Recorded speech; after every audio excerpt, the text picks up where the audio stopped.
Hello, and welcome back to the mending series. Let's sew some Velcro back on. I have before me a coat with a little Velcro on the pocket, and this Velcro has fallen off of the pocket. Now, this is a very simple situation of the thread that was holding this on is no longer there, so I just have to replace the thread. This was machine stitched on initially, but trying to get this tiny pocket onto a machine and accurately sew this on without catching something bad is almost impossible, so I'm going to be doing this by hand instead.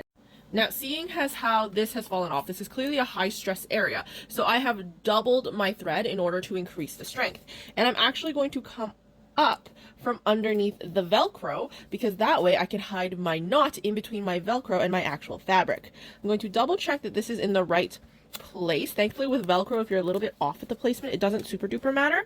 And I'm going to use a back stitch to sew this on. So what I'm going to do is I am going to go backwards one stitch into the fabric and then forwards one stitch out of the fabric like that, and this back and forth motion is very, very strong and will help me hold this on for a long time.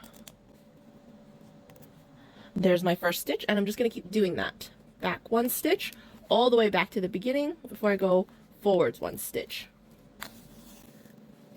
If you're interested, I have a previous video that goes over how to do the back stitch in more detail.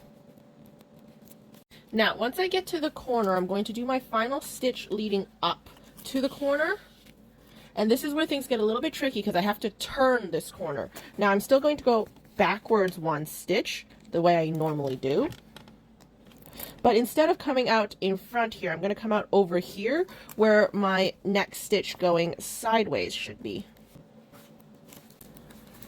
Like so, so that I can pivot and start sewing that away. Now I'm going to just continue sewing as if it's in a straight line where I go back one stitch and then forward one stitch.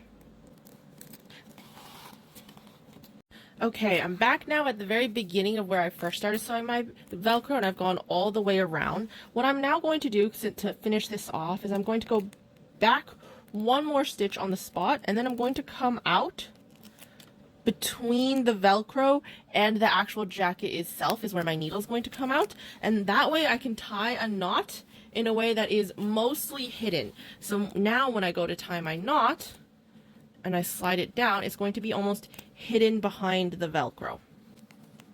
And then from there I'm just going to cut my thread, and voila, Velcro patch sewn back on, good as new.